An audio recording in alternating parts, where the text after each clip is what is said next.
അല്ലാഹുവിന്റെ റസൂലേ, എന്റെ ജോലി എന്തായിരുന്നെന്നറിയുമോ നബിയേ? എന്റെ ജോലി എന്തായിരുന്നെന്നറിയുമോ നബിയേ? എന്റെ നാട്ടിൽ ആരെങ്കിലും മരണപ്പെട്ടാൽ അവരെ കുളിപ്പിച്ച് മയ്യത്ത് കബറടക്കാൻ ഞാനും കൂടും നബിയേ. പള്ളിക്കാട്ടിലേക്ക് കൊണ്ടുപോയി മയ്യത്ത് കബറടക്കുകയാണ്. അതാ കബറിനകത്തേക്ക് ഇറക്കി വെച്ചുകൊണ്ട് മിൻഹാ ഖലഖനാകും വഫീഹാ നുഈദുകും വമിൻഹാ നുഖ്രിജുകും താറത്തൻ ഉഖ്റാ. എല്ലാവരും പിടിമണ്ണ വാരി എറിഞ്ഞിട്ട് കബറിന്റെ ഭാഗത്ത് നിന്ന് മടങ്ങി പോകുമ്പോ യാ റസൂലല്ലാഹ്, കബറിന്റെ ഭാഗത്ത് ഞാനൊരടയാളം വെക്കും നബിയേ. അന്ന് കബറടക്കിയ കബറിന്റെ ഭാഗത്തൊരടയാളം വെക്കുകയാ. എന്നിട്ട് മടങ്ങി പോവുകയാണ്. പാതിരാത്രി എത്തിക്കഴിയുമ്പോ യാ റസൂലല്ലാഹ്, ഞാൻ ഉറക്കത്തിൽ നിന്ന് എഴുന്നേൽക്കും നബിയേ, ഞാൻ ഉറക്കത്തിൽ നിന്ന് എഴുന്നേൽക്കും നബിയേ. അല്ലാഹുവിന്റെ പ്രവാചകനോടാ ചെറുപ്പക്കാരൻ പറയുകയാ, അടയാളം വെച്ച കബറിന്റെ പുറത്തേക്ക് നടന്നു പോവുകയാണ്. അടയാളം വെച്ച കബറിന്റെ പുറത്തേക്ക് നടന്നു പോവുകയാ. എന്നിട്ടതാ പച്ച മണ്ണങ്ങ് വെട്ടുമാറ്റുകയാ. കബറങ്ങോട്ട് മാന്തുകയാണ്, കബറങ്ങോട്ട് മാന്തുകയാണ്. പലകകൾ എടുത്ത് മാറ്റുകയാ. കബറിനകത്തേക്ക് ഇറങ്ങിയിട്ട് ആ കബറിനകത്ത് കിടക്കുന്ന മയ്യത്തിന്റെ ശരീരത്തിൽ നിന്ന് കഫൻ തുണി അങ്ങ് മോഷ്ടിക്കുകയാ. ശരീരത്തിൽ ധരിപ്പിച്ചിരിക്കുന്ന കഫൻ തുണിയുണ്ടല്ലോ, അത് ഓരോന്നായും അഴിച്ചു മാറ്റുകയാണ്. എന്നിട്ട് കബറങ്ങ് മൂടുകയാ. എന്നിട്ട് തന്റെ വീട്ടിലേക്ക് കൊണ്ടുവന്ന് കഴുകി ശുദ്ധിയാക്കി അതാ പിറ്റേ ദിവസം കമ്പോളത്തിൽ കൊണ്ട് വിൽക്കുകയാണ്. ആ ചെറുപ്പക്കാരൻ അല്ലാഹുവിന്റെ പ്രവാചകനോട് പറയുകയാണ്, യാ റസൂലല്ലാഹ്, ആ പള്ളിക്കാട്ടിൽ കിടക്കുന്ന എത്രയോ കബറാളികള്, ആ പള്ളിക്കാട്ടിൽ കിടക്കുന്ന എത്രയോ കബറാളികള് യാ റസൂലല്ലാഹ് നഗ്നരായി കിടക്കുകയാണ് നബിയേ. അല്ലാഹുവിന്റെ പ്രവാചകരോട് കരണ്ടുകൊണ്ട് പറയുമ്പോൾ അല്ലാഹുവിന്റെ റസൂൽ ആ ചെറുപ്പക്കാരനെ സമാധാനിപ്പിക്കുകയാണ്. പൊന്നുമോനെ, തൗബ ചെയ്യ് പൊന്നുമോനെ. പാതിരാത്രിയിൽ എഴുന്നേറ്റ് 2 റക്അത്ത് നിസ്കരിച്ചിട്ട് പടച്ചവന്റെ ദർബാറിലേക്ക് 2 കൈയും ഉയർത്തിയിട്ട് പൊട്ടിക്കരഞ്ഞുകൊണ്ട് തൗബ ചെയ്യ് പൊന്നുമോനെ. അല്ലാഹുവിന്റെ പ്രവാചകനെ സമാധാനിപ്പിക്കുകയാണ്. ആ ചെറുപ്പക്കാരൻ പിന്നീട് ഇരുന്ന് കരയുകയാ. കണ്ണുകളിൽ നിന്ന് കണ്ണീരൊലിക്കാൻ തുടങ്ങി. ശബ്ദമുയർത്തിയ രീതിയിൽ കരഞ്ഞുകൊണ്ടിരിക്കുമ്പോ അല്ലാഹുവിന്റെ റസൂൽ ചോദിച്ചു, ചെറുപ്പക്കാരാ, എന്തിനാ മോനെ കരയുന്നത്? എന്തിനാ മോനെ കരയുന്നത്? ആ അവസരത്തിൽ അല്ലാഹുവിന്റെ പ്രവാചകനോട് ആ ചെറുപ്പക്കാരൻ പറയുന്നു, യാ റസൂലല്ലാഹ്, ഈ പാപമല്ല നബിയേ, ഈ പാപമല്ല നബിയേ, ഇതിനെക്കാളും ഒരു കൊടും പാപം ചെയ്തു നബിയേ. അല്ലാഹു പുറത്തു തരാത്ത ഒരു പാപം ചെയ്തു നബിയേ. അല്ലാഹുവിന്റെ പ്രവാചകന്റെ മുന്നിൽ ഇരുന്ന് കരയുമ്പോൾ അല്ലാഹുവിന്റെ റസൂൽ ചോദിച്ചു, ചെറുപ്പക്കാരാ, എന്ത് പാപമാ മോനെ ചെയ്തത്? എന്ത് അപരാധമാ ചെയ്തത്? ആ അവസരത്തിൽ പറയുന്നു, യാ റസൂലല്ലാഹ്, അല്ലാഹുവിന്റെ നബിയേ, എന്റെ നാട്ടില് അല്ലാഹുവിന്റെ റസൂലിനോട് പറയുകയാ, എന്റെ നാട്ടിലൊരു സുന്ദരിയായ ഒരു സാലിഹത്തായ പെണ്ണ് മരിച്ചു നബിയേ. ഏത് ചെറുപ്പക്കാരനും കണ്ടാൽ ആഗ്രഹിച്ചു പോകുന്ന സുന്ദരിയായ ഒരു യുവതി മരിച്ചു നബിയേ.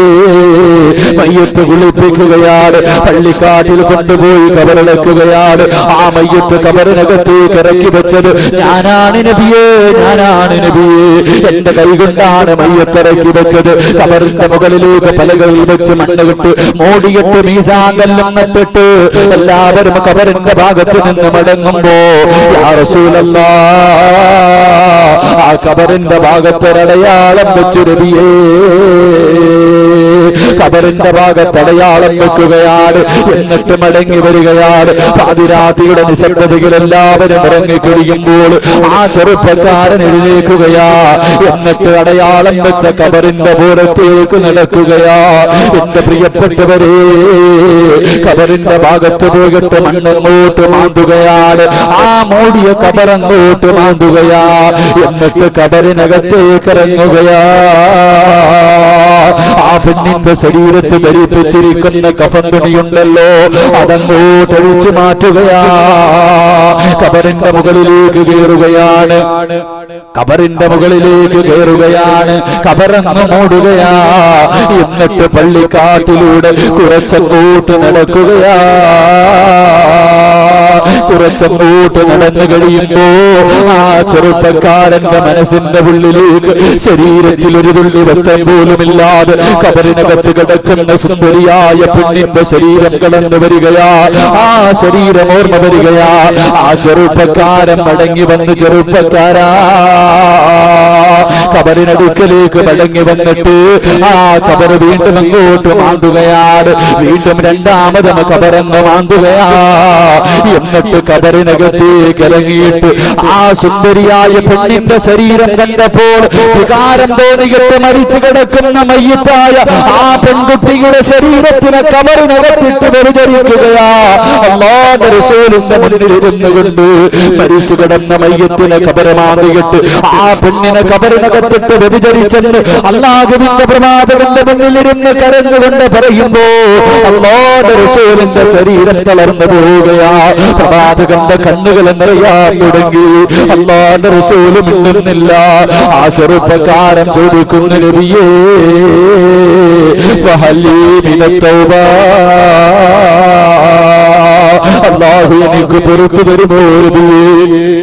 അല്ല എന്റെ തൗബ സ്വീകരിക്കുമോ നബിയേ?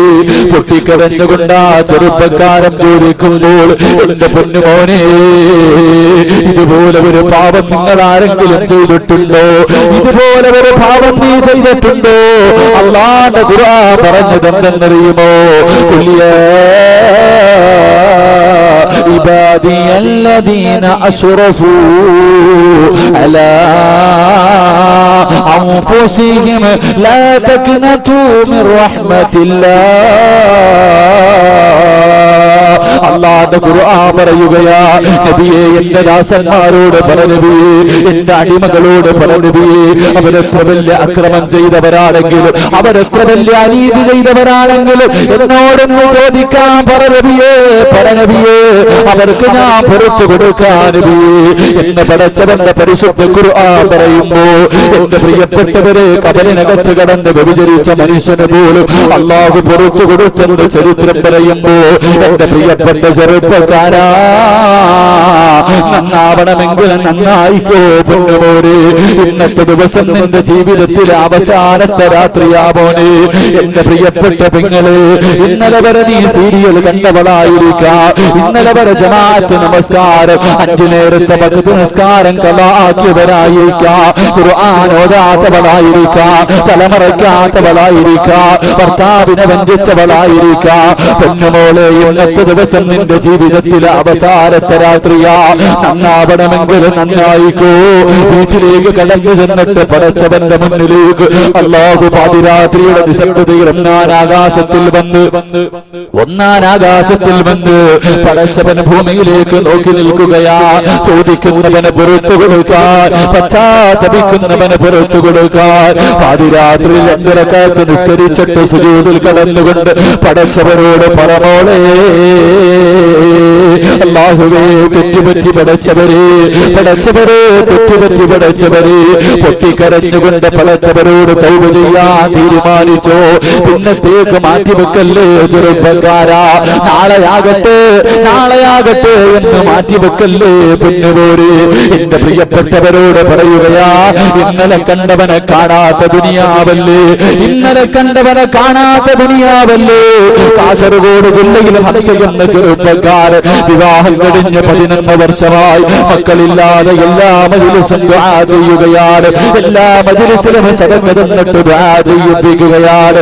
അവസാനം വർഷങ്ങൾ കാത്തിരുന്നിട്ട് തനിക്ക് തന്റെ പ്രിയപ്പെട്ട ഭാര്യ ഗർഭിണിയാവുകയാ, പൊന്നുപോലെ കൊണ്ടു നടക്കുകയാ. അവസാനം എന്റെ പ്രിയപ്പെട്ടവരെ, ഒരു കുഞ്ഞിന് ജന്മം കൊടുക്കുകയാണ്, ഒരു പെൺകുട്ടിക്ക് ജന്മം കൊടുക്കുകയാ. ആ ഹംസ എന്ന ചെറുപ്പക്കാരനുണ്ടല്ലോ 11 വർഷക്കാലം പടച്ചവരോട് ദുആ ചെയ്ത് എത്രയോ ഉസ്താദന്മാരുടെ ദുആയുടെ ബർക്കത്തായി തനിക്ക് കിട്ടിയ പൊന്നുമോളെ കയ്യിലേക്ക് എടുക്കുകയാ. എന്നിട്ടതാ വലതു ചെവിയിലെ ബാങ്ക് കൊടുത്തുകൊണ്ടിരിക്കുകയാണ്. വലതു ചെവിയിലെ ബാങ്ക് കൊടുത്തുകൊണ്ടിരിക്കുമ്പോ അതാ ബാങ്ക് വിളിച്ച പകുതിയായപ്പോ തന്റെ ഉമ്മയോടും ബന്ധുക്കളോടും പറയുകയാ, ഈ കുഞ്ഞിനെ ഒന്ന് പിടിക്കണേ, എന്റെ ശരീരം തളരുകയാ, എന്റെ ശരീരം തളരുകയാ. കുഞ്ഞിനെ കയ്യിലേക്ക് എത്തിക്കുകയാണ്. എന്നിട്ട് കസേരയിലേക്ക് ഇരുന്നതാ ആ ചെറുപ്പക്കാരൻ ഇന്ന് കബറിന്റെ അടിയിലാ. അതുകൊണ്ട് നാളത്തേക്ക് മാറ്റിവെക്കല്ലേ. തനിക്ക് കിട്ടിയ പൊന്നുമകളുടെ ചെവിയിലിന്ന് ബാങ്ക് വിളിക്കാൻ പോലും സമയം കിട്ടാതെ ലോകത്തോട് യാത്ര പറഞ്ഞു പോയതെങ്കിൽ എന്റെ ചെറുപ്പക്കാരാ, അഹങ്കാരിയെ പോലെ നടക്കല്ലേ പൊന്നുമോനെ, പടച്ചവനെ ധിക്കരിച്ചുകൊണ്ട് നടക്കല്ലേ. എന്റെ പ്രിയപ്പെട്ട പെങ്ങളെ, പാതിരാത്രിയിൽ എഴുന്നേറ്റ് 2 റക്അത്ത് നിസ്കരിച്ചിട്ട്, പാതിരാത്രിയിൽ എഴുന്നേറ്റ് 2 റക്അത്ത് നിസ്കരിച്ചിട്ട് പടച്ചവരോട് പൊട്ടിക്കരഞ്ഞ് ദുആ ചെയ്താൽ നിന്റെ തൗബ അല്ലാഹു സ്വീകരിക്കുമെന്ന് നബിയുനാ റസൂലുള്ളാഹി സ്വല്ലല്ലാഹു അലൈഹി വസല്ലം. അല്ലാഹു ഭാഗ്യം നൽകി അനുഗ്രഹിക്കുമാറാകട്ടെ.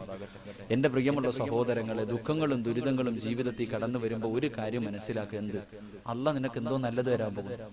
അള്ളാഹു എന്തോ നല്ലത് തരാൻ പോകുന്നു. ആരോടാണ് ഈ സഹാബി അള്ളാഹുവിന്റെ പ്രവാചകൻ ഈ ഹദീസ് പറഞ്ഞതെന്നറിയുവോ? മഹാനായ അബൂ തൽഹ റളിയല്ലാഹു തആല അൻഹു, അള്ളാഹുവിന്റെ പ്രവാചകന്റെ സഹാബിയായ അബൂ തൽഹ റളിയല്ലാഹു തആല അൻഹു വർഷങ്ങൾ കാത്തിരിക്കുകയാണ്. വർഷങ്ങൾ കാത്തിരുന്ന് വിവാഹം കഴിഞ്ഞ് ഒരുപാട് വർഷങ്ങൾക്ക് ശേഷം തനിക്കൊരു പൊന്നുമകൻ ജനിക്കുകയാണ്. അബൂ തൽഹ റളിയല്ലാഹു അൻഹുവിന്റെ പൊന്നുമകനോട് വല്ലാത്ത സ്നേഹമാണ്. എവിടെ പോയാലും പൊന്നുമകനെ കൊണ്ടുപോവുകയാ. തന്റെ പൊന്നുമകനോട് വാപ്പയ്ക്ക് വല്ലാത്ത സ്നേഹമാണ്. എന്റെ പ്രിയപ്പെട്ടവരെ, അവസാനം വർഷങ്ങൾ കഴിയുമ്പോൾ അബൂ തൽഹ റളിയല്ലാഹു തആല അൻഹു ഒരു യാത്രയ്ക്ക് ഇറങ്ങുകയാണ്. ഒരു യാത്രയ്ക്ക് വേണ്ടി ഇറങ്ങുമ്പോൾ തന്റെ പൊന്നുമകനെ പിടിച്ച് കെട്ടിപ്പിടിച്ച് ചുടുചുംബനം കൊടുത്തിട്ട് തന്റെ പ്രിയപ്പെട്ട ഭാര്യ ഉമ്മ സുലൈമിനോട് പറയുന്ന, പെണ്ണേ, എന്റെ പൊന്നുമോനെ നോക്കണേ ഉമ്മ സുലൈ, എന്റെ പൊന്നുമോനെ നോക്കണേ ഉമ്മ സുലൈ. കയ്യിലേക്ക് പിടിച്ചു കൊടുത്തിട്ട് ഇറങ്ങി പോവുകയാണ്. അതാ യാത്ര പുറപ്പെട്ടു കഴിഞ്ഞു. കുറെ ദിവസം കഴിയുമ്പോൾ തന്റെ പൊന്നുമകന് രോഗം പിടിക്കുകയാണ്. ഉമ്മു സുലൈം റളിയല്ലാഹു തആല അൻഹ മാത്രമാണ് വീട്ടിലുള്ളത്. തന്റെ പൊന്നുമകന് രോഗം പിടിക്കുകയാ. ഓരോ ദിവസം കഴിയുമ്പോഴും രോഗങ്ങൾ കൂടിക്കൊണ്ടിരിക്കുകയാ. ഓരോ ദിവസം കഴിയുമ്പോഴും രോഗങ്ങൾ കൂടിക്കൊണ്ടിരിക്കുകയാണ്. അങ്ങനെ ഉമ്മു സുലൈം റളിയല്ലാഹു തആല അൻഹ ചികിത്സിക്കുകയാണ്. പക്ഷേ ഒരു ദിവസമുണ്ടല്ലോ, തന്റെ പ്രിയപ്പെട്ട പൊന്നുമോൻ മരണപ്പെടുകയാ. ഉമ്മു സുലൈം ഇരുന്ന് കരയുകയാണ്. എന്ത് ചെയ്യണമെന്നറിയില്ല. ഭർത്താവ് നാട്ടിലില്ല. ഉമ്മു സുലൈം ഇലാ ഹദറത്തി റസൂലില്ലാഹ്, അല്ലാഹുവിന്റെ പ്രവാചകന്റെ മുന്നിലേക്ക് ഓടുകയാണ്. പ്രവാചകന്റെ മുന്നിലേക്ക് ഓടുകയാണ്. യാ റസൂലല്ലാഹ്, എന്റെ പൊന്നുമോ മരിച്ചു നബിയേ, എന്റെ ഭർത്താവ് നാട്ടിലില്ല നബിയേ.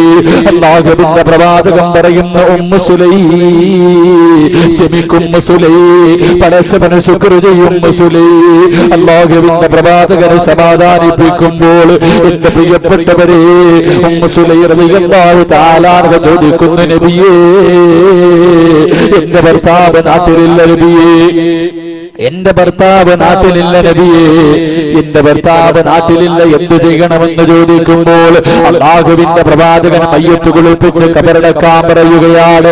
Ummu Sulaim കബറടക്കുകയാണ്. ഒരു ദിവസം പാതിരാത്രിയിൽ കിടന്നിട്ട് ഉമ്മു സുലൈമിന് ഉറക്കം വരുന്നില്ല. ഉമ്മു സുലൈം പാതിരാത്രിയിൽ കിടന്ന് കരയുകയാണ്. എന്തിനാ കരയുന്നതെന്നറിയുവോ? അല്ലാഹുവേ, എന്റെ പ്രിയപ്പെട്ട ഭർത്താവ് നാളെ മടങ്ങി വരികയാണല്ലോ. പൊന്നുമകൻ മരിച്ചെന്ന് പറഞ്ഞാൽ എന്റെ ഭർത്താവിന് സഹിക്കാൻ കഴിയില്ലല്ലോ. വീടിനകത്തിരുന്ന് കരയുകയാണ് എന്റെ പ്രിയപ്പെട്ട പെങ്ങളെ. ഉമ്മു സുലൈം റളിയല്ലാഹു തആല ഇരുന്ന് കരയുകയാണ്. അവസാനം സുബഹിന്റെ സമയമെത്തിയപ്പോൾ അതാ എഴുന്നേറ്റ് കുളിച്ച് ശുദ്ധിയാവുകയാ, നല്ല വസ്ത്രങ്ങൾ ധരിക്കുകയാണ്. വീടിന്റെ വാതിലിൽ തന്റെ ഭർത്താവിനെ കാത്തു നിൽക്കുകയാണ്. അതാ കടന്നു വരുന്ന അബൂ തൽഹ റളിയല്ലാഹു തആല സലാം പറഞ്ഞുകൊണ്ട് വീടിനകത്തേക്ക് കിടക്കുകയാ. വീടിനകത്തേക്ക് കാലെടുത്ത് വെക്കുമ്പോ അവിടെന്ന് ചോദിച്ചു, പെണ്ണേ ഉമ്മു സുലൈം, എന്റെ പൊന്നുമോനെവിടെ ഉമ്മു സുലൈം? അതാ ഉമ്മു സുലൈം റളിയല്ലാഹു തആല പറയുകയാ, നമ്മുടെ പൊന്നുമകൻ ഒരു സ്ഥലം വരെ പോയിരിക്കുകയാ. എന്റെ പ്രിയപ്പെട്ടവരെ വീടിനകത്തേക്ക് കിടക്കുകയാ. കുളിക്കാനുള്ള വെള്ളം തയ്യാറാക്കുകയാണ്, കഴിക്കാനുള്ള ഭക്ഷണം തയ്യാറാക്കുകയാണ്. എന്നിട്ടോ ഉമ്മു സുലൈം റളിയല്ലാഹു തആലയുടെ മനസ്സിനകത്തൊരു വേദനയാണ്. പടച്ചറബേ, എന്റെ ഭർത്താവ് പോയിട്ട് മാസങ്ങളായല്ലോ, എന്റെ ഭർത്താവ് പോയിട്ട് മാസങ്ങളായല്ലോ. എന്റെ ഭർത്താവിന് ആഗ്രഹമുണ്ടാകുമല്ലോ, അത് സാധിച്ചു കൊടുക്കൽ എന്റെ കടമയാണല്ലോ. ഉമ്മു സുലൈം റളിയല്ലാഹു തആല കരയുകയാണ്, എന്റെ പ്രിയപ്പെട്ട പെണ്ണേ, ഭർത്താവ് വർഷങ്ങൾക്ക് ശേഷം ഗൾഫിൽ നിന്ന് വരുമ്പോൾ നീ കൊണ്ടുവരണമെന്ന് പറഞ്ഞ സാധനം കൊണ്ടുവരാത്തതിന്റെ പേരിൽ പാവപ്പെട്ടവനെ കിടപ്പറയിൽ നിന്ന് മാറ്റിക്കിടത്തുന്ന എന്റെ പ്രിയപ്പെട്ട പെങ്ങളെ, സ്വന്തം മകൻ മരിച്ചിട്ട് പോലും ആ മനസ്സിന്റെ ഉള്ളിൽ വേദന കടിച്ചമർത്തിക്കെട്ട് വീട്ടിലേക്ക് കടന്നു വരുന്ന ഭർത്താവിനോട് ആദ്യം അത് പറഞ്ഞ് വേദനിപ്പിക്കാതെ തന്റെ ഭർത്താവിന് ഭക്ഷണം കൊടുക്കുകയാ, തന്റെ ഭർത്താവിന് നല്ല വസ്ത്രങ്ങൾ ധരിപ്പിക്കുകയാ, എന്നിട്ട് കിടപ്പറയ്ക്കകത്തേക്ക് വിളിക്കുകയാണ്. വേദനകൾ മുഴുവനും മനസ്സിന്റെ ഉള്ളിൽ കടിച്ചമർത്തിക്കെട്ട് തന്റെ പ്രിയതമനെ കിടപ്പറയിലേക്ക് വിളിച്ചു കയറ്റിയിട്ട് രണ്ടുപേരും കൂടെ ശാരീരികമായി ബന്ധപ്പെടുകയാണ്. ബന്ധപ്പെട്ട് കഴിയുമ്പോ ഉമ്മു സുലൈം ചോദിക്കുന്ന, തൽഹ, ആരെങ്കിലും അമാനത്തായ ഒരു വസ്തു നൽകിയാൽ, ആരെങ്കിലും അമാനത്തായ ഒരു വസ്തു നൽകിയാൽ അത് തിരിച്ചു ചോദിക്കുമ്പോ കൊടുക്കണോ തൽഹ? ഉമ്മു സുലൈം റളിയല്ലാഹു തആല അൻഹയോട് അബൂ തൽഹ റളിയല്ലാഹു തആല അൻഹ പറയുന്ന, പെണ്ണേ ഉമ്മു സുലൈം, അത് കൊടുക്കൽ നമ്മുടെ കടമയാണല്ലോ, അത് കൊടുക്കൽ നമ്മുടെ കടമയാണല്ലോ. Ummu Sulaim പൊട്ടിക്കരയുകയാ, പൊട്ടിക്കരയുകയാ. വേദന സഹിക്കാൻ കഴിയാതെ കരയുമ്പോ അബൂ തൽഹ ചോദിച്ചു, പെണ്ണേ എന്ത് പറ്റി ഉമ്മു സുലൈം, എന്ത് പറ്റി ഉമ്മു സുലൈം, എന്തിനാണ് കരയുന്നതെന്ന് ചോദിക്കുമ്പോൾ അവിടെന്ന് പറയുന്ന, തൽഹ, അല്ലാഹ് നമുക്ക് തന്നെ പൊന്നുമോനുണ്ടല്ലോ, അല്ല അമാനത്തായി തന്ന പൊന്നുമോനുണ്ടല്ലോ, അവനങ്ങ് മരിച്ചു തൽഹ. അബൂ തൽഹ റളിയല്ലാഹു അൻഹുവിന്റെ ഹൃദയം പൊട്ടുകയാ. തന്റെ പൊന്നുമകൻ മരിച്ചെന്ന വാർത്തയെന്ന് കേൾക്കുമ്പോൾ വീടിനകത്തിരുന്ന് കരയുകയാ. ഏത് വാപ്പയ്ക്കാ സഹിക്കാൻ കഴിയുന്നത്? തന്റെ പൊന്നുമക്കള് മരിക്കുമ്പോ, ജീവിച്ചിരിക്കുമ്പോ വാപ്പ ജീവിച്ചിരിക്കുമ്പോ തന്റെ പൊന്നുമക്കളുടെ മയ്യത്ത് കുളിപ്പിക്കാൻ തന്റെ മക്കളുടെ കബറിന്റെ മുകളിലേക്ക് പിടിമണ്ണ് വാരി എറിയാ നമ്മളെ കൊണ്ട് കഴിയുമോ? നമ്മുടെ സ്നേഹനദികളായ മക്കളെ കൊണ്ടുപോയി അതാ കബറിനകത്തേക്ക് ഇറക്കി വെച്ച് അവരുടെ കബളിനടിയിലേക്ക് ഒരു പിടി മണ്ണ് വാരി, മിൻഹാ ഖലഖനാകും വഫീഹാ നുഈദുകും വമിൻഹാ നുഖ്രിജുകും താറത്തൻ ഉഖ്റാ. നമ്മുടെ മക്കളുടെ മുകളിലേക്ക് മണ്ണ് വാരി എറിയാൻ കഴിയുമോ? എന്റെ പ്രിയപ്പെട്ടവരെ, അബൂ തൽഹ റളിയല്ലാഹു അൻഹു വീടിനകത്തിരുന്ന് കരയുകയാണ്. എന്നിട്ടോ ഇലാ ഹദ്റത്തി റസൂലില്ലാഹ്, കുളിച്ചു ശുദ്ധിയായിട്ട് ലോകത്തിന്റെ നായകന്റെ മുന്നിലേക്ക് ഓടുകയാണ്. യാ റസൂലല്ലാഹ്, അല്ലാഹുവിന്റെ നബിയേ, ഉമ്മു സുലൈമിനെ എനിക്ക് വേണ്ട നബിയേ, ഉമ്മു സുലൈമിനെ എനിക്ക് വേണ്ട നബിയേ, അവളെന്നെ വഞ്ചിച്ചു നബിയേ, അവളെന്നെ ചതിച്ചു നബിയേ, എന്റെ പൊന്നുമോ മരിച്ച വാർത്ത എന്നോട് മറച്ചു വെച്ചു നബിയേ, അവളെന്നെ കിടപ്പറയിലേക്ക് വിളിച്ചു നബിയേ. അല്ലാഹുവിന്റെ പ്രവാചകന്റെ മുന്നിൽ പോയി കരയുമ്പോൾ അല്ലാഹുവിന്റെ റസൂൽ ചോദിച്ചു, തൽഹ, നീ എത്ര ഭാഗ്യവാനാണ് തൽഹ, നീ എത്ര ഭാഗ്യവാനാണ് തൽഹ. ഇതുപോലെ ഒരു ഭാര്യ നിനക്ക് കിട്ടിയില്ലേ, ഇതുപോലെ ഒരു ഭാര്യ നിനക്ക് കിട്ടിയില്ലേ. 9.5 മാസക്കാലം വയറ്റിൽ ചുമന്നുകൊണ്ട് നടന്ന മരണവേദനയുടെ വേദനയും സഹിച്ച് പ്രസവിച്ച തന്റെ പൊന്നുമക്കള് മരിച്ച എന്റെ പ്രിയപ്പെട്ട പെങ്ങൾക്ക് താങ്ങാൻ കഴിയുമോ മോളെ? എന്നിട്ട് പോലും ആ വേദനകൾ മുഴുവനും മനസ്സിന്റെ ഉള്ളിൽ കടിച്ചമർത്തിയിട്ട് ഭർത്താവിന്റെ ആഗ്രഹം സാധിച്ചു തന്നവനല്ലേ. വീട്ടിലേക്ക് കടന്നു വന്ന ഭർത്താവിനെ വേദനിപ്പിക്കാതെ സാവധാനത്തിൽ കാര്യങ്ങൾ പറഞ്ഞ് മനസ്സിലാക്കിയവനല്ലേ. എന്റെ പ്രിയപ്പെട്ടവരെ അല്ലാഹുവിന്റെ റസൂൽ പറയുന്ന തൽഹ, വേദനിക്കല്ലേ, ക്ഷമിക്കു തൽഹ, പടച്ചവനെ സ്തുതിക്കു തൽഹ, അൽഹംദുലില്ലാഹ് പറ തൽഹ. ഇന്നലെ നിങ്ങൾ ബന്ധപ്പെട്ടതിലൂടെ നിനക്കൊരു പൊന്നുമോൻ ജനിക്കും തൽഹ.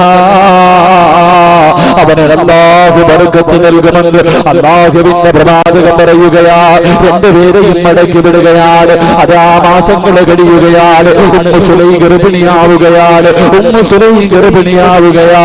9.5 മാസം കഴിയുമ്പോ ഉമ്മു സുലൈം റളിയല്ലാഹു തആല പ്രസവിക്കുകയാണ്. പ്രസവം കഴിയുമ്പോ അബൂ തൽഹ റളിയല്ലാഹു തആല വീടിന്റെ ഉള്ളിലേക്ക് ഓടുകയാണ്.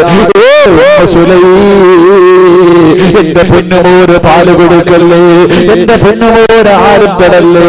ഉമ്മു സുലൈമിന്റെ മുന്നിലേക്ക് ഓടുകയാണ്. തന്റെ ചോരക്കുഞ്ഞിനെ കോരിയെടുക്കുകയാണ്. ഇലാ ഹദറത്ത് റസൂലുള്ളാഹ്, അല്ലാഹുവിന്റെ പ്രവാചകന്റെ മുന്നിലേക്ക് ഓടുകയാണ്. അല്ലാഹുവിന്റെ പ്രവാചകന്റെ മുന്നിലേക്ക് ഓടുകയാണ്. യാ റസൂലല്ലാഹ്, എനിക്ക് സന്തോഷം വന്നു നബിയേ, എനിക്ക് അനുഗ്രഹം കിട്ടി നബിയേ. തന്റെ പൊന്നുമകനെ കൊണ്ട് പ്രവാചകന്റെ കയ്യിലേക്ക് കൊടുക്കുകയാണ്. അല്ലാഹുവിന്റെ റസൂൽ ആ പൊന്നുമകന്റെ ചെവിയിൽ അതാ ബാങ്കുമിക്കാമത്തും കൊടുക്കുകയാ. അബ്ദുള്ള എന്ന് പേരിടുകയാണ്. ലോകത്തിന്റെ നായകൻ തന്നെ കാരക്ക എടുത്ത് തന്റെ വായിക്കകത്തിട്ട് ചവച്ചരച്ചിട്ട് ലോകത്തിന്റെ നായകനാ കുഞ്ഞുമകന്റെ വായിലേക്ക് വെച്ചു കൊടുക്കുകയാ. ഇതിനേക്കാളും ഭാഗ്യമാർക്കാണ് വേണ്ടത്, ഇതിനേക്കാളും ഭാഗ്യമാർക്കാണ് കിട്ടുന്നത്. ഉമ്മു സുലൈം റളിയല്ലാഹു തആല അൻഹയുടെ പൊന്നുമോരുണ്ടല്ലോ, അതാ വളർന്നു വലുതാവുകയാ. എന്റെ പ്രിയപ്പെട്ടവരെ, അല്ലാഹുവിന്റെ പരിശുദ്ധ ഖുർആൻ മുഴുവനും കാണാതെ പഠിക്കുകയാണ്. അബ്ദുള്ള എന്ന പൊന്നുമോൻ ഹാഫിളാവുകയാ. അബ്ദുള്ള എന്ന പൊന്നുമോൻ ഹാഫിളാവുകയാ. ആ പൊന്നുമകന് 12 മക്കൾ ജനിക്കുകയാ. ആ 12 മക്കളും ഹാഫിള എന്ന ചരിത്രം പഠിപ്പിക്കുമ്പോ എന്റെ പ്രിയപ്പെട്ടവരെ, അല്ലാഹു നിനക്ക് വേദന തരുമ്പോ, പടച്ചവൻ നിനക്ക് ദുഃഖം തരുമ്പോ നീ പരാജയപ്പെടല്ലേ, പടച്ചവനെ കുറ്റപ്പെടുത്തല്ലേ. നിനക്കെന്തോ നല്ലത് വരുന്നതിന്റെ അടയാളമാണെന്ന് കരുതിക്കൊണ്ട് അൽഹംദുലില്ലാഹ് എന്ന് പറയാ നിനക്ക് മനസ്സുണ്ടോ? വയദ്ഖുലൂനൽ ജന്ന ബിഗൈരി ഹിസാബ്. നാളാരും സഹായിക്കാറില്ലാത്ത മീസാനിന്റെ മുന്നിൽ നിന്ന് വിചാരണയില്ലാതെ സ്വർഗത്തിന്റെ അനുഗ്രഹങ്ങൾക്ക് നടുവിലേക്ക് നിന്നെ കടത്തിവിടുമെന്ന് നബിയുനാ റസൂലുള്ളാഹി അല്ലാഹുവിന്റെ റസൂൽ സല്ലല്ലാഹു അലൈഹി വസല്ലം പറയുന്നു, ഒരു അൽഹംദുലില്ലാഹ് പറഞ്ഞു. ഒരേ ഒരു അൽഹംദുലില്ലാഹ് എപ്പോ പറയണം? എപ്പോ പറയണം? നിനക്ക് ദുഃഖവും വിഷമവും ഉണ്ടാകുമ്പോൾ. അല്ലാഹു ഈമാൻ നൽകി അനുഗ്രഹിക്കുമാറാകട്ടെ. അല്ലാഹു ഈമാൻ നൽകി അനുഗ്രഹിക്കുമാറാകട്ടെ. നീ മരിക്കാൻ കിടക്കുന്ന സമയത്ത് രണ്ടും ഞാൻ പറഞ്ഞു തരാം. പൊക്കിയവർക്കുള്ള പ്രതിഫലവും പൊക്കാത്തവർ രണ്ടും പറയണമല്ലോ. എന്തായാലും വാദം നിർത്താം. എന്റെ പ്രിയപ്പെട്ടവരെ, ഈ കൈ ഉയർത്തിയവരുണ്ടല്ലോ, ഉസ്താദ് പറഞ്ഞപ്പോൾ ഇന്നു മുതൽ എല്ലാ ദിവസവും ഖുർആൻ ഓതുമെന്ന് തീരുമാനിച്ച എന്റെ പ്രിയപ്പെട്ട ചെറുപ്പക്കാരാ, എന്റെ പ്രിയപ്പെട്ട പെങ്ങളെ, നീ ഒരു ദിവസം മരിക്കും പൊന്നുമോളെ. അസ്റായീൽ അലൈഹിസ്സലാം നിന്റെ മുന്നിലേക്ക് കടന്നു വരികയാണ്. നിന്റെ റൂഹ് പിടിച്ചുകൊണ്ട് പോവുകയാണ്. അന്ന് നിന്റെ മക്കള് കരയുകയാ, നിന്റെ ഭർത്താവ് കരയുകയാ, നിന്റെ ഭാര്യ കരയുകയാ, നിന്റെ ഉമ്മ കരയുകയാ. എല്ലാവരും നിന്റെ അടുത്ത് നിന്ന് കരയുകയാണ്. എന്റെ പ്രിയപ്പെട്ടവരെ, ഖുർആൻ ഓതുമെന്ന് തീരുമാനിച്ചവരെ, നീ മരിക്കുന്ന ദിവസം ഭൂമിയും ആകാശവും ആകാശവും അതിലുള്ള സർവ്വ വസ്തുക്കളും നീ കരഞ്ഞത് നീ മരിച്ചതിന്റെ പേരിൽ കരയുമെന്ന് നബിയുനാ റസൂലുള്ളാഹി സ്വല്ലല്ലാഹു അലൈഹി വസല്ലമ തങ്ങൾ പറയുകയാ. നീ മരിക്കുന്ന ദിവസം എല്ലാവരും കരയുകയാ. പടച്ചവനെ, ഒരു ചെറുപ്പക്കാരാ ഇവിടെ ഇരുന്ന് കയ്യേർത്തിയവരെ നിന്റെ മയ്യത്ത് റോഡിലൂടെ സമ്പൂക്കിൽ വെച്ച് പള്ളിക്കാട്ടിലേക്ക് കൊണ്ടുവരുമ്പോ റോഡ് കരയും മോനെ. റോഡിന്റെ പുറത്ത് നിൽക്കുന്ന ചെടികൾ കരയുകയാണ്. അല്ലാഹുവേ, എന്ത് നല്ല ചെറുപ്പക്കാരനായിരുന്നു റബ്ബേ, ഇനി അവൻ എന്റെ മുകളിലൂടെ നടക്കില്ലല്ലോ, അവനെ എനിക്ക് കാണാൻ കഴിയില്ലല്ലോ. ഓടുമെന്ന് തീരുമാനിച്ച പെണ്ണ്, നിന്റെ വീടിന്റെ ഓരത്ത് നിൽക്കുന്ന മരങ്ങൾ പോലെ നീ മരിക്കുന്ന ദിവസം കരയും പെണ്ണുമോളെ.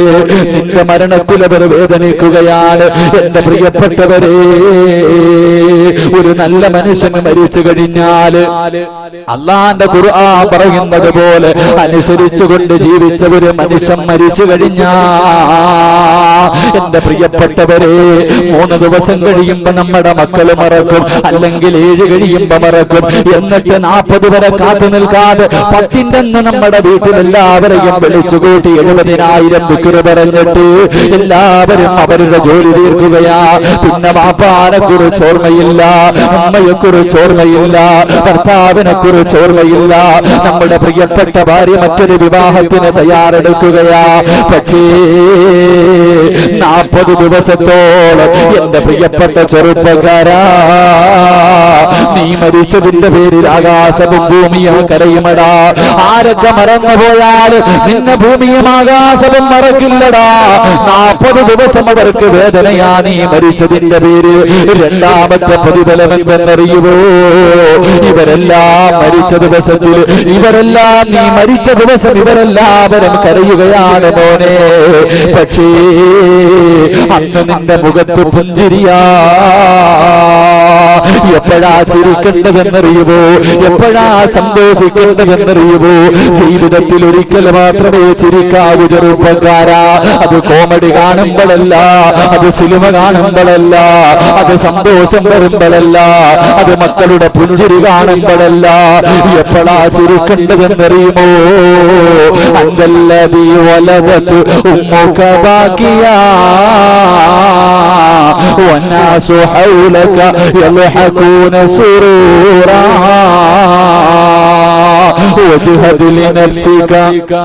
وجهد لنفسك أن تكون إذا بكوا في حال موتك لاحقا مسرورا. എന്നാണ് ചിരിക്കേണ്ടതെന്നറിയുമോ? ഖുർആനോദാ തീരുമാനിച്ചവര് ഇന്ന് മുതൽ തീരുമാനമെടുത്തു, ഇന്ന് മുതൽ പരിശ്രമിച്ചോ. എന്നാ ചിരിക്കേണ്ടതെന്നറിയുമോ? ആരോടാ വാശി തീർക്കേണ്ടതെന്നറിയുമോ? പൊന്നുമോരെ വാശി വേണമെടാ ചെറുപ്പക്കാരാ. എന്റെ പ്രിയപ്പെട്ട പെങ്ങള്, നിനക്ക് വാശി വേണം. ആരോടാ വാശി വേണ്ടതെന്നറിയുമോ? നീ ഭൂമിയിലേക്ക് കടന്നു വന്നപ്പോൾ എന്റെ പ്രിയപ്പെട്ട പെങ്ങള് പറയും, 10 മാസം ഗർഭം ധരിച്ച മരണവേദനയുടെ വേദനയും സഹിച്ചാണ് എന്റെ പ്രിയപ്പെട്ട പൊന്നുമക്കളെ പ്രസവിച്ചത്. വേദനയുണ്ടെന്ന് പറയുന്നത് സത്യം തന്നെ. പക്ഷേ പെങ്ങളെ, നീ എത്ര വേദന സഹിച്ചവളാണെങ്കിലും, പ്രസവിച്ച ഏതെങ്കിലും ഒരു പ്രിയപ്പെട്ട ഉമ്മ പറയട്ടെ, എത്ര വേദന സഹിച്ചവളാണെങ്കിലും, പൊന്നുമ്മ, നിന്റെ പൊന്നുമക്കളുടെ മുഖം ആദ്യമായിട്ട് കണ്ടപ്പോ നിന്റെ മുഖത്ത് വല്ലാത്ത സന്തോഷമല്ലേ? ഓപ്പറേഷൻ തിയേറ്ററിന്റെ വെളിയിലൂടെ ടെൻഷൻ അടിച്ചുകൊണ്ട് നടന്ന വാപ്പയുണ്ടല്ലോ, നമ്മളെ കൊണ്ടുപോയി കാണിച്ചപ്പോ ഉപ്പാന്റെ മുഖത്തും വല്ലാത്ത സന്തോഷമാ. അന്ന് നിന്നെ കണ്ടവരെല്ലാവരും ചിരിക്കുകയാ. പക്ഷേ നീ എന്ത് ചെയ്തതെന്നറിയുവോ? എല്ലാരും നിന്റെ ഭാഗത്ത് നിന്ന് ചിരിച്ചപ്പോ നീ എന്ത് ചെയ്തതെന്നറിയുവോ? വാവിട്ട് കരയുകയാ. തൊണ്ട പൊട്ടിയിട്ട് നീ കിടന്ന് കരഞ്ഞപ്പോ നിന്റെ ഉമ്മ നിന്റെ മുഖത്ത് നോക്കി ചിരിച്ചു, നിന്റെ വാപ്പ നിന്റെ മുഖത്ത് നോക്കി ചിരിച്ചു, നിന്റെ കൂടപ്പിറപ്പുകൾ നിന്റെ മുഖത്ത് നോക്കി ചിരിച്ചു.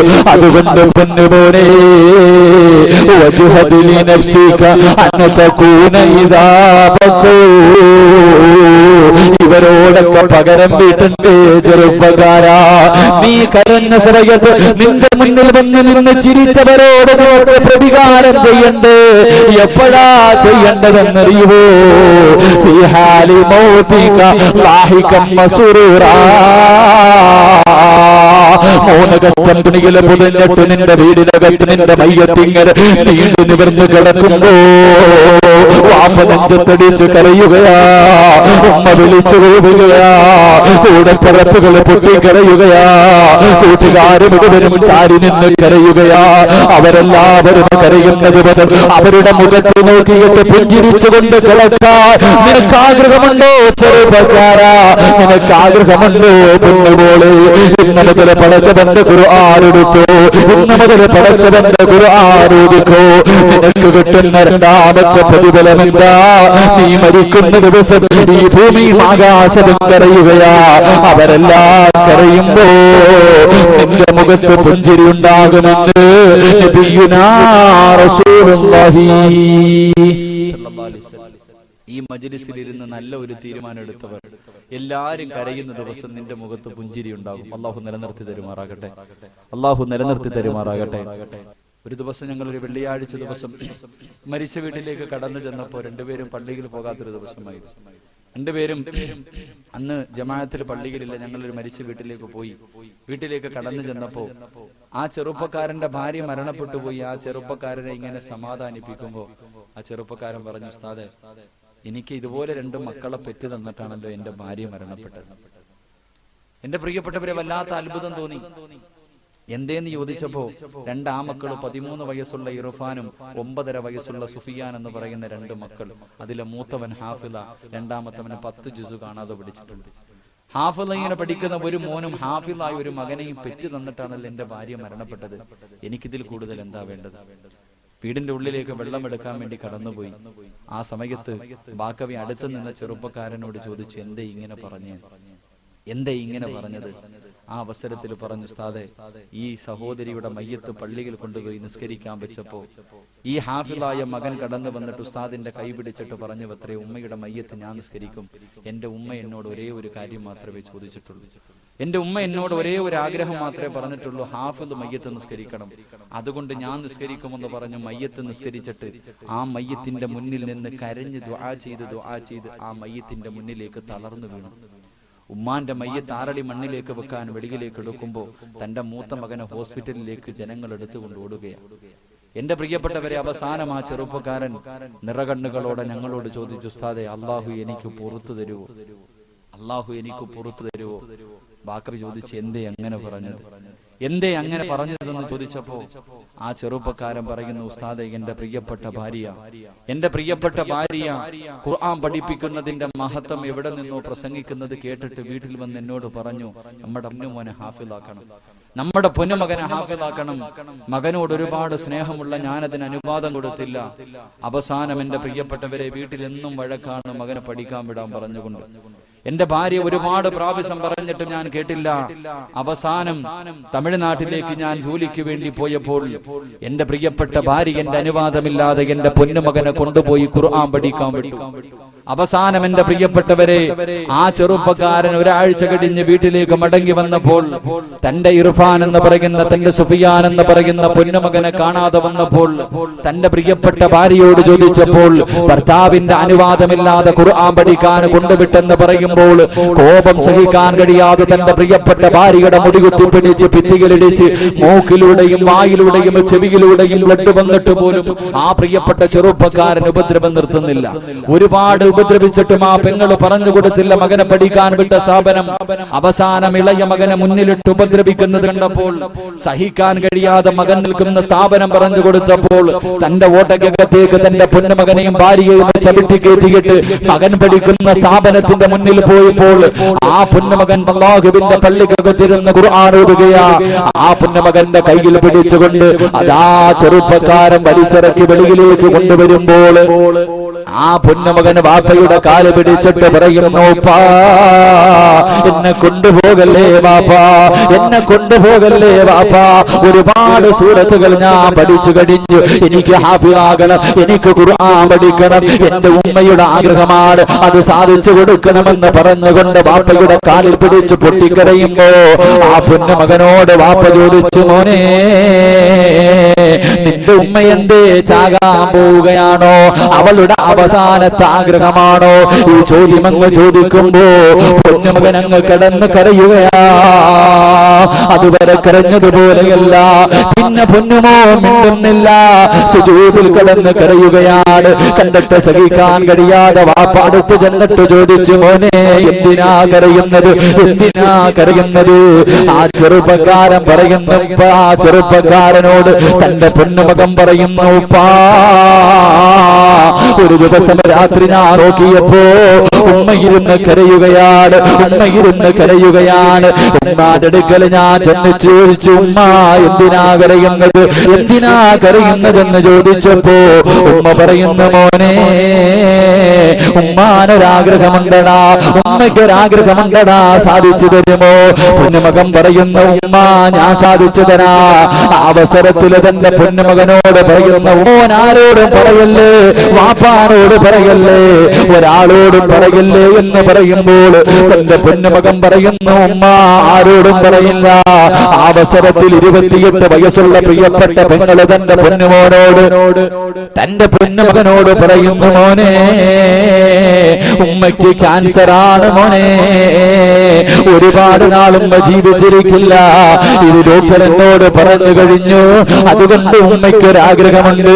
തന്റെ ഭർത്താവിനോട് പോലും പറയാതെ തന്റെ പൊന്നുമകനെ പാതിരാത്രിയിൽ വിളിച്ചിട്ട് പെങ്ങള് കരഞ്ഞുകൊണ്ട് പറയുകയാ, ഉമ്മയ്ക്കൊരാഗ്രഹമുണ്ട് മോനെ, ഒന്ന് നീ ഹാഫിളാകുമോ, ഒന്ന് നീ ഹാഫിളാകുമോ? ഉമ്മയ്ക്ക് ഖുർആൻ ഓതാൻ അറിയില്ല, ഉമ്മ ഖുർആൻ പഠിച്ചിട്ടില്ല, പക്ഷേ എനിക്ക് സ്വർഗ്ഗത്തിൽ പോകണമെന്ന് ആഗ്രഹമുണ്ട് പൊന്നുമോനെ. എന്റെ മയ്യത്തൊരു ഹാഫിള് വേണം നിസ്കരിക്കാൻ. ഉമ്മയുടെ മയ്യത്ത് കൊണ്ടുവെക്കുമ്പോ ഒരു ഹാഫിള് വേണം നിസ്കരിക്കാൻ. അത് മോനാകണമെന്ന് ഉമ്മയ്ക്ക് വല്ലാത്ത ആഗ്രഹമുണ്ട്. കാരണം എന്തെന്നറിയുമോ? തന്റെ പ്രിയപ്പെട്ട പൊന്നുമോനെ പഠിക്കാൻ വിടുകയാണ്. അന്നാണ് ഭർത്താവ് അറിയുന്നത് പൊന്നുമകത്തിന്റെ ഭാര്യയ്ക്ക് ക്യാൻസർ ആണെന്ന്. എന്റെ പ്രിയപ്പെട്ടവരെ, മൂത്ത മകനെ പഠിക്കാൻ വിടുകയാ, രണ്ടാമത്തെ മകനെയും പഠിക്കാൻ വിടുകയാണ്.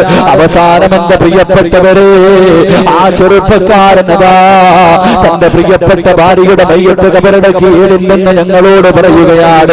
ഉസാദി എന്ന് ജുമാ കഴിഞ്ഞ് വെളിയിലേക്ക് ഇറങ്ങിയപ്പോ ഈ 2 മക്കളും എന്റെ കയ്യിൽ പിടിക്കുകയാണ്. എന്നിട്ട് ഉമ്മയുടെ കബറിന്റെ പുറത്തേക്ക് കൊണ്ടുപോവുകയാണ്. കബറിന്റെ പുറത്തേക്ക് കടന്നു ചെന്നിട്ട് 7 ദിവസം കൊണ്ട് മൂത്ത മകൻ 5 ഹത്ത് ബോധി തീർത്തിരിക്കുകയാ. 7 ദിവസം കൊണ്ട് 5 ഹത്ത് ബോധി തീർത്തിരിക്കുകയാ. രണ്ടാമത്തെ മകൻ 7 ദിവസം കൊണ്ട് 1 ഹത്തമാണ് തീർത്തിരിക്കുന്നത്. ഉമ്മയുടെ കബറിന്റെ ബലഭാഗത്ത് നിന്നിട്ട് 6 ഹത്തമതാ ഉമ്മയുടെ കബറിലേക്ക് കൊടുക്കുമ്പോ ഉസ്താദേ എനിക്കുമൊന്ന് മരിക്കാൻ തോന്നുകയാ, എന്റെ മക്കൾ ഇതുപോലെ ദുആ ചെയ്യുമല്ലോ എന്ന് പൊട്ടിക്കരഞ്ഞുകൊണ്ട് പറയുകയാണ്. അവസാനം ആ വീട്ടിൽ നിന്ന് വെളിയിലേക്ക് ഇറങ്ങി വാഹനത്തിലേക്ക് കിടക്കാൻ പോകുമ്പോ 9.5 വയസ്സുള്ള ഇർഫാൻ എന്ന പൊന്നുമകൻ പറയുന്നു, ഉസ്താദ് എല്ലാ സ്റ്റേജിലും ദുആ ചെയ്യണേ, എല്ലാ സ്റ്റേജിലും ദുആ ചെയ്യണേ. അവനോട് തമാശ എന്ന രീതിയിൽ ഞാൻ ചോദിച്ചു, മോനെ എന്താണ് ദുആ ചെയ്യേണ്ടത്, എന്താണ് ദുആ ചെയ്യേണ്ടത്? അവസരത്തിൽ ആ പൊന്നുമകൻ പറഞ്ഞ വാക്ക് പറഞ്ഞുകൊണ്ട് എന്റെ പ്രഭാഷണം അവസാനിപ്പിക്കുകയാ. ആ പൊന്നുമകൻ പറയുന്നു, ഉസ്താദ് എന്റെ ഉമ്മയുടെ മയ്യത്ത് നിസ്കരിച്ചത് ജ്യേഷ്ഠനാണ്, എന്റെ ഉമ്മയുടെ മയ്യത്ത് നിസ്കരിച്ചത് ഇക്കയാണ്, എന്റെ വാപ്പയുടെ മയ്യത്ത് നിസ്കരിക്കാൻ പള്ളിക്ക് വെക്കുമ്പോ ഒരു ഹാഫിളായി എനിക്ക് നിസ്കരിക്കണമെന്ന് ആഗ്രഹമുണ്ട്. ഉസ്താദ് ഞാനെന്ന് ഹാഫിളാകാൻ ദുആ ചെയ്യണേ എന്ന് പൊട്ടിക്കരഞ്ഞുകൊണ്ട് 9 വയസ്സുള്ള ഒരു പൊന്നുമകൻ പറയുമ്പോൾ മനസ്സിന്റെ ഉള്ളിൽ ചിന്തിച്ചു പോയി, അല്ലാഹ് ഇതുപോലെ ഒരു മകനെ നീ എനിക്ക് നൽകണേ അല്ലാഹ്, ഇതുപോലെ ഒരു മകനെ നിനക്ക് നൽകണേ അല്ലാഹ്. എന്റെ പ്രിയപ്പെട്ടവര്, ഞാൻ മരണപ്പെട്ടു പോയാൽ എന്റെ പ്രിയപ്പെട്ട ഭാര്യ ചെറുപ്പക്കാരിയാണ്. അവൾ കരയുന്നതിലൊരു പരിധിയുണ്ട്. അവൾ കരയുന്നത് എനിക്കിനി ആരുണ്ട്, എനിക്കിനി ആരുണ്ടെന്നാ കരയുന്നത്. എന്റെ പ്രിയപ്പെട്ട കൂടപ്പിറപ്പുകൾ കരയുന്നതിനൊരു പരിധിയുണ്ട്. എന്റെ ഉമ്മ കരയുന്നതിനൊരു പരിധിയുണ്ട്. പക്ഷേ എന്റെ മയ്യത്തുണ്ടല്ലോ, പള്ളിക്കകത്തേക്ക് കൊണ്ടുവച്ചിട്ട് മയ്യത്ത് നിസ്കരിക്കാൻ വേണ്ടി എന്റെ പൊന്നുമോനുണ്ടല്ലോ, എന്റെ പൊന്നുമോനുണ്ടല്ലോ, ഹാഫിളായ എന്റെ പൊന്നുമകൻ എന്റെ മയ്യത്തിന്റെ മുന്നിൽ വന്നു നിന്നിട്ട്, അല്ലാഹുവേ എന്റെ ഉപ്പയ്ക്ക് നീ സ്വർഗം കൊടുക്കണേ അല്ലാ എന്ന് ദുആ ചെയ്താൽ അല്ലാഹുവിന്റെ റസൂൽ പറയുന്നു, സഹാബ, ഒരു ഹാഫിള് ദുആ ചെയ്താൽ അല്ലാഹു സ്വീകരിക്കുമെന്ന് നബിയുനാ റസൂലുള്ളാഹി. അല്ലാഹുവിന്റെ ഖുർആനിൽ വരും കാണാതെ പഠിച്ച ഒരു പൊന്നുമകൻ വാപ്പാന്റെ മയ്യത്തിന്റെ മുന്നിൽ നിന്ന് കരഞ്ഞ, ഉമ്മാന്റെ മയ്യത്തിന്റെ മുന്നിൽ നിന്ന് കരഞ്ഞുകൊണ്ട് ദുആ ചെയ്താൽ അല്ലാഹു കേൾക്കില്ലേ ഉപ്പാ, അല്ലാഹു കേൾക്കില്ലേ ഉമ്മാ? നിനക്ക് അല്ലാഹു ഒരുപാട് മക്കളെ തന്നിട്ടുണ്ടല്ലോ, ഒരുത്തരെയെങ്കിലും നീ നൊന്ത് പ്രസവിച്ചതല്ലേ, ഒരാളെയെങ്കിലും നിനക്കൊന്ന് ഹാഫിളാക്കിക്കൂട്, നിന്റെ കൈപിടിച്ച് സ്വർഗത്തിൽ കൊണ്ടുപോകാൻ. എന്റെ പ്രിയപ്പെട്ട ബാപ്പമാരോട് ചോദിക്കട്ടെ, നിങ്ങൾ മരിച്ചിട്ട് ഇന്ന് രാത്രി നിങ്ങളുടെ വീട്ടിലേക്ക് പോകണം. ഇന്ന് രാത്രി വീട്ടിൽ പോയിട്ട് ഒരു കടുകുമണിയുടെ അളവെങ്കിലും നിന്റെ ഹൃദയത്തിൽ ഈമാനുണ്ടെങ്കിൽ എന്റെ പ്രിയപ്പെട്ട ബാപ്പാ, നിന്റെ ആ മക്കളോടൊരു ചോദ്യം ചോദിക്കള്, നിങ്ങളുടെ പെൺമക്കളോടൊരു ചോദ്യം ചോദിക്കള്, പൊന്നുമോനെ ഇന്ന് രാത്രി വാപ്പ മരണപ്പെട്ടാൽ നാളെ ദുഹറിന്റെ സമയമെത്തുമ്പോ സന്തൂക്ക് വീട്ടിലേക്ക് കൊണ്ടുവരുമ്പോ എന്റെ മയ്യത്ത് കുളിപ്പിക്കാൻ എടുക്കുമ്പോ, മോനെ നീ കുളിപ്പിക്കുമോ പൊന്നുപോലെ, നീ കുളിപ്പിക്കുമോ പൊന്നുപോലെ? നിങ്ങളുടെ മക്കളിൽ എത്ര പേർക്കാണ് നിങ്ങളുടെ മയ്യത്ത് കുളിപ്പിക്കാൻ അറിയുന്നത്? മയ്യത്തിന്റെ തലഭാഗത്തിരുന്ന് കരഞ്ഞുകൊണ്ട് യാസീനോദ നിങ്ങളുടെ മക്കളിൽ എത്ര പേർക്കാ അറിയുന്നത്? എന്റെ പ്രിയപ്പെട്ട വാപ്പാ, മയ്യത്ത് പള്ളിക്കകത്ത് കൊണ്ടുവെക്കുമ്പോ ഉസ്താദിന്റെ അടുക്കൽ മക്കള് വന്നിട്ട് പറയും, ഞാൻ നിസ്കരിക്കാം ഇതെന്റെ വാപ്പയാണ്, ഞാൻ നിസ്കരിക്കാം ഇതെന്റെ വാപ്പയാ. കാരണം ഉസ്താദ് മാറിക്കൊടുക്കണമല്ലോ. പക്ഷേ അവനാരാ? അവന് കള്ളു കുടിക്കുന്നവനായിരിക്കാം, അവൻ വ്യഭിചരിക്കുന്നവനായിരിക്കാം, അവൻ പലിശ തിന്നുന്നവനായിരിക്കാം, അവൻ 5 വഖത്തും കളാക്കുന്നവനായിരിക്കാം. തന്റെ ജീവിതത്തിൽ ഒരിക്കൽ പോലും അല്ലാഹുവിന്റെ ഖുർആൻ ആദ്യം മുതൽ അവസാനം വരെ ഒന്നോതി തീർക്കാത്ത മകനാ നിന്റെ മയ്യത്ത് നിസ്കരിക്കുന്നതെങ്കിൽ എന്റെ ഉപ്പാ നിനക്ക് രക്ഷപ്പെടാൻ കഴിയുമോ? അതുകൊണ്ട് എന്റെ പ്രിയപ്പെട്ടവര് തീരുമാനിച്ചു, നിന്റെ മയ്യത്ത് നിസ്കരിക്കേണ്ടത് ഒരു ഹാഫിളായിരിക്കണം, അത് നിന്റെ പൊന്നുമോരായിരിക്കണം. അവൻ നിന്റെ മയ്യത്തിന്റെ മുന്നിലിരുന്ന് കരഞ്ഞുകൊണ്ട് ദുആ ചെയ്യുകയാ, അല്ലാഹുമ്മ ഗ്ഫിർ ലഹു, അല്ലാഹുവേ എന്റെ ഉപ്പയ്ക്ക് നീ പുറത്തു കൊടുക്കണേ അല്ലാ, എന്റെ ഉമ്മയ്ക്ക് നീ പുറത്തു കൊടുക്കണേ അല്ലാ. അവർക്ക് ഖുർആൻ ഓതാൻ അറിയില്ല അല്ലാ, എന്നെ അവർ പഠിപ്പിച്ച റബ്ബേ, അവർക്ക് സ്വർഗം കൊടുക്കണേ, സ്വർഗം കൊടുക്കണേ എന്നൊരു ഹാഫിള് ദുആ ചെയ്താ ആ ദുആ സ്വീകരിക്കുമെന്ന് പ്രവാചകൻ പഠിപ്പിക്കുമ്പോ ഈ മജ്‌ലിസിലിരുന്ന് തീരുമാനിച്ചു, ഈ പാതിരാത്രികളിലിരുന്ന് തീരുമാനിച്ചു, അല്ലാഹുവേ ഈ മജ്‌ലിസിലിരുന്ന് കൊണ്ട് മക്കളെ ഹാഫിളാക്കാൻ ആരെല്ലാം നിയ്യത്ത് ചെയ്യുന്നുണ്ടോ അവരുടെ മക്കളെ നീ ഹാഫിളാക്കണേ അല്ലാ, അവരുടെ മക്കളെ ഹാഫിളാക്കണേ അല്ലാ, അവരുടെ മയ്യത്തൊരു ഹാഫിള് തന്നെ നിസ്കരിക്കണേ റബ്ബേ. അല്ലാഹു കബൂലാക്കുമാറാകട്ടെ.